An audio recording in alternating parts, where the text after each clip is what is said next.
안녕하세요. 동락북스 이연숙입니다. 이번 시간에 여러분과 얘기 나눠볼 책은요. 제목이 좀 재미있어요. 나는 슈갈이다. 보여드리겠습니다. 나는 슈갈이다. 읽어보신 분들은 다 아시겠지만 슈갈이 무슨 뜻일까요? 저도 사실 이 책 처음 제목에 한영미 작가 선생님의 이 책 제목을 보고 슈갈이 뭐지? 자, 그런데 이제 어린이 나무 생각 문학숲 세 번째 시리즈로 나온 책인데요. 이 책은 이제 아이들을 대상으로 우리가 얘기해 볼 만한 거리들, 뭐 언어 폭력이라든지 학교 내에서의 어떤 왕따 문제라든지 다양한 아이들의 어떤 주제거리를 시리즈의 주제로 잡고 있는 책이어서 나는 슈갈이다라고 제목을 봤을 때 제가 많이 고민을 했어요. 자, 그런데 이제 읽어보니까 슈갈은 슈퍼 갈갈이란 뜻입니다. 갈갈이 아시죠? 잘 모르는데 예전에 이제 개그맨 중에 앞니가 이렇게 앞으로 약간 좀 도출되신 분이 무 같은 거 갖고 나와서 막 앞니로 이렇게 가는 재미있는 행동을 하셨죠. 그래서 그때부터 나온 말이 갈갈이란 말인데 슈퍼 갈갈이란 뜻이니까 이 주인공 친구가 이 앞니가 굉장히 돌출이 된 친구예요. 그래서 이 교정을 해야 되는데 자녀를 키우신 분들 경험해 보셨을 거예요. 이 교정이 내가 하고 싶다고 해서 아무 때나 가서 할 수 있는 게 아니라 치과 의사 선생님의 어떤 설명도 들어야 되고 또 아이의 성장 발달에 따라서는 이 교정을 바로 할 수도 있고 천천히 할 수도 있고 기다렸다가 할 수도 있죠. 그래서 여기서 이 주인공도 이런 갈등을 겪는 친구가 나옵니다. 자, 그러면 이 책의 키포인트가 뭘까요? 이 책의 키포인트는 일단 언어폭력이에요. 언어폭력.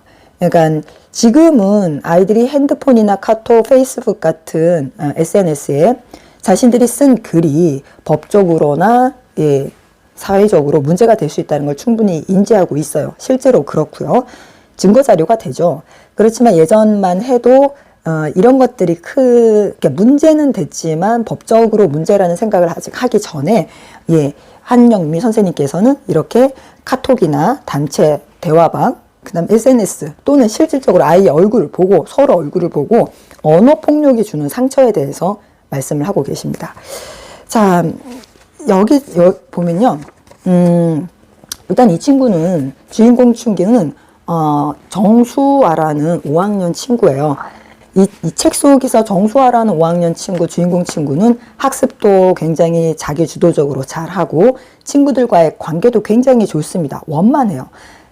물론 이렇다 보니까 학교의 선생님들하고도 큰 트러블이 없고요. 그래서 4학년 때까지 반에서 회장을 하면서 학교 생활을 즐겁게 잘했던 친구예요. 근데 이제 이 친구가 5학년이 되면서 약간 문제가 발생을 해요. 5학년이 되고 이제 동생은 2학년인데 이 어머님이 이 이불을 만드시는 직업을 가지고 계셔. 작은 샵을 운영을 하시는데 남편분이 안 계십니다. 돌아가셨어요.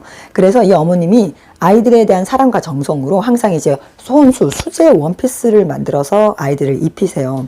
근데 이제 어렸을 때는 그게 마냥 좋고 엄마의 사랑이라고 느꼈는데 우리 수아가 5학년이 되면서 그런 좀 특이하고 눈에 띄는 옷을 입는 게 창피하게 느껴지는 거예요. 그래서 그런 것 때문에 신경을 썼는데 동생은 여전히 그런 옷을 좋아하죠. 초등학교 2학년이니까. 요 정도의 고민을 갖고 새 학기를 시작한 수아에게 엄청난 일이 생깁니다. 바로 그 학교에서 가장 얼굴이 예쁘다는 태영이라는 여학생과 같은 반이 된 거예요. 자, 그런데 이 태영이라는 여학생을 수아는 사실 잘 몰랐어요. 그냥 소문으로만 또는 뭐 인터넷상으로 제가 얼짱으로 뽑혔대 이 정도만 알고 있었는데 이 친구가 같은 반이 되면서 태영이가 가지고 있는 특징이 뭐냐? 하고 싶은 말을 그냥 직설적으로 함부로 다 한다는 거예요. 그러면서 너는 뭐 눈이 작으니까 단추구멍, 너는 키가 작으니까 땅따리 이런 식으로 하면서 신체 부위의 특징을 이용해서 별명을 탁탁 지어서 부릅니다. 그리고 이 태영이라는 친구가 우리 학교에서도 보면 영향력이 있는 또래 친구가 있잖아요.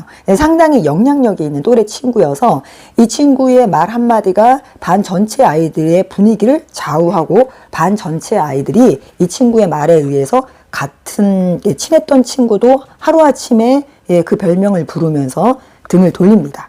그래서 이런 어떤 달라진 교실 분위기, 태영이란 한 친구를 중심으로 돌아가는 교실 내의 언어 폭력. 이게 굉장히 좀 심각하게 펼쳐지는데, 저는 이제 이 작가 선생님한테 놀란 게, 사실 여러분들한테 이 책을 권하면서도 약간 걱정이 되는 건요. 이 책을 권하실 때는 아이가 스트레스를 받는다는 건 어느 정도 이해를 하셔야 돼요. 이 책을 읽다 보면 공감을 하고 몰입을 하고 읽다 보면요. 스트레스 상당히 받습니다. 그 상황 자체를 몰입하면 할수록 스트레스를 많이 받겠죠. 그런데 이 수아라는 친구가 자아 존중감이 상당히 높은 친구예요. 작품 속에서. 예. 그래서 괴롭고 힘들고 억울하고 속상하지만 높은 자아 존중감으로 그 문제를 스스로 해결하려고 노력합니다. 상당히 자아 존중감이 높은 친구예요. 그래서 저는 이 작품에 읽는 독서 포인트가 3가지라고 생각해요. 자, 일단 공교육에서는 공정성이 중요합니다. 공정성. 사실 태영이라는 친구가 이 수아라는 친구와 이제 갈등을 빚는, 외적 갈등을 빚는 상당히 어떤 면에서는 부정적 친구로 나오지만 우리가 학교 내에서의 공교육에서의 공정성이란 입장에서 보면 이 친구도 태영이라는 친구도 사실은 피해자입니다. 나중에 이제 읽어보시면 알겠지만 태영이란 친구가 부모님 안 계시고 조선 가족이에요. 할머님이 돌보고 있고 위에 오빠가 있는데 이제 위에 오빠도 어떤 여러 가지 상처와 이유로 인해서 불량 학생 생활을 합니다. 그러다 보니까 태영이는 더 위로받지 못하고 오히려 그걸 역으로 더 쉽게 얘기해서 제한선 없이 막 행동을 하고 막 말을 하게 되는 겁니다. 그래서 어떤 면에서 태영이라는 친구도 자신의 예쁜 외모 외에는 자신감이 하나도 없는 거예요. 아까 제가 자존감이라는 얘기를 했지만 자아, 존중감, 자기가 자기를 존중하고 이해하고 그죠? 그 이해를 바탕으로 인정하는 마음이죠. 자아 존중감이. 이 자아 존중감이 이 태영이라는 친구가 상당히 낮아요. 우리가 얼핏 보면 태영이라는 친구가 얼굴이 예쁘고 날씬하고 주변에서 예쁘다는 소리를 듣고 얼짱으로 뽑혀서 자아 존중감이 높은 친구일 것처럼 보이지만 이 책을 다 읽어보시면 아시겠지만 상당히 낮은 자아 존중감을 갖고 있고 오히려 수아라는 친구가 자아 존중감이 상당히 높습니다. 그래서 문제를 현명하게 해결하고 힘있게 받아쳐요. 여기서 받아친다는 건 똑같이 행동한다는 게 아니라 자기를 쉴드를 칩니다. 그래서 태영이라는 친구를 보면서 저는 이 공교육에 있어서의 공정성을 다시 한번 생각을 해봐요. 우리가 출발점이 다른데 어떻게 똑같이 시작할 수 있느냐라는 거죠. 어쩌면 태영이라는 친구는 이 작품 속에서 절규를 하고 있는 것일지도 모르죠. 출발점이 다른데 똑같이 뛰라고 하는 이 공교육의 관점. 물론 수아라는 친구도 아버님이 일찍 돌아가시고 힘들지만 그래도 어머님의 손 아래에서 어머님의 사랑 아래에서 관심과 관리를 받으며 학습하고 성장했다라는 게 이 책 속에 나옵니다. 그래서 태영이라는 친구 입장에서 보면 공정성의 문제가 상당히 부각되는 이야기입니다. 또 하나를 얘기하면 교실 내의 계급화죠. 우리가 청소년 인권에 대해서 굉장히 중요하게 생각하고 있고 요즘 인권은 굉장히 중요한 이슈 중에 하나죠. 우리나라에서도 이제 인권위원회가 95년대에 발족된 이후에 지금까지 이제 인권 문제가 사회에서 중요한 문제 중에 하나가 됐는데 교실 내에서 인권이 잘 지켜질까요? 사실은 또래 아이들 사이에서 계급과 권력이 형성이 돼버리면 인권은 참 지켜지기가 힘듭니다. 이 책에서도 태영이라는 친구를 중심으로 계급이 형성이 돼요. 권력이 형성이 되죠. 자, 그래서 우리가 학교에서 폭력이 발생하면 가해자, 피해자, 그 다음에 동조자, 방관자라고 해서 친구들을 나눕니다. 그리고 여러분도 아시다시피 직접적인 가해자와 피해자의 사이의 문제도 중요하지만 동조자 그리고 방관자의 역할도 상당히 중요하죠. 이런 특히 방관자, 동조자가 어떤 태도와 어떤 자세를 취하느냐에 따라서 이들이 다수이기 때문에 이들 다수에 의해서 힘의 권력이 분산될 수도 있고 하나에 집중될 수도 있고 권력이 완전히 틀로 정형화될 수도 있죠. 그래서 이 책에서 보면 그러한 부분도 아이들과 얘기 나눠볼 수 있어서 상당히 좋습니다. 그리고 이제 마지막 3번째는 당연히 폭력 앞에서 우리는 어떤 태도를 취할 수 있느냐예요. 근데 사실은 저희가 아동이 아니니까 성인 입장에서 이 책을 읽으면 선생님으로서, 그 다음에 당사자 학생들의 부모로서, 그 다음에 그 학생들의 주위 학부모로서, 또 이것도 저것도 아니라면 이 사회를 같이 살아나가는 어른으로서, 사회의 공동체 어른으로서 우리는 이렇게 아이들 사이에서 펼쳐지는 언어적 폭력, 예, 그게 언어적 폭력이든 정신적 폭력이든 폭력 앞에서 우리는 어떤 역할을 할 수 있는가에 대한 물음을 던집니다. 물론 이 책에서는 약간 방관자의 역할을 하셨던 담임 선생님이 이제 수아의 재치 있는 SOS 요청에 의해서 사실 사태를 알게 됩니다. 그리고 이 사태를 알게 되자 이 수아의 어머님과 같이 서로 힘을 합쳐서 문제를 해결하기 위해서 노력하고 실제로 해결을 한다고 나옵니다. 그리고 여기에 이제 직접 가해자, 그 다음에 이제 동조자 친구들이 있죠. 그리고 그 부모들 다, 특히 어머니들을 불러서 거기까지는 자세하게 쭉 스토리가 진행되지는 않지만 그들의 반응도 간략하게 소개를 합니다. 예, 이야기를 하죠. 자, 이러한 거를 봤을 때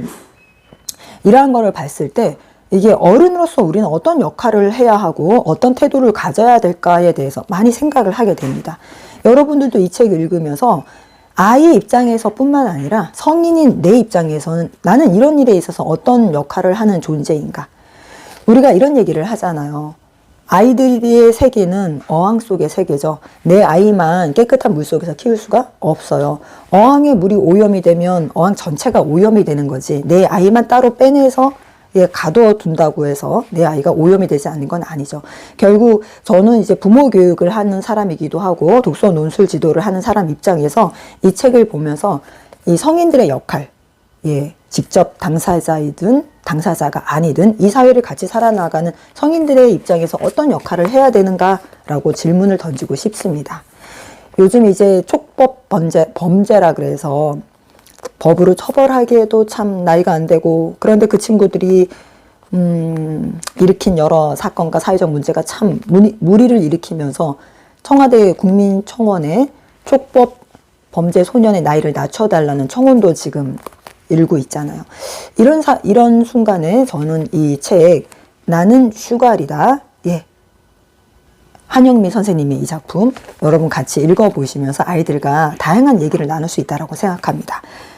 어린이 나무 생각 문학숲 3번째 시리즈 나는 슈갈이다.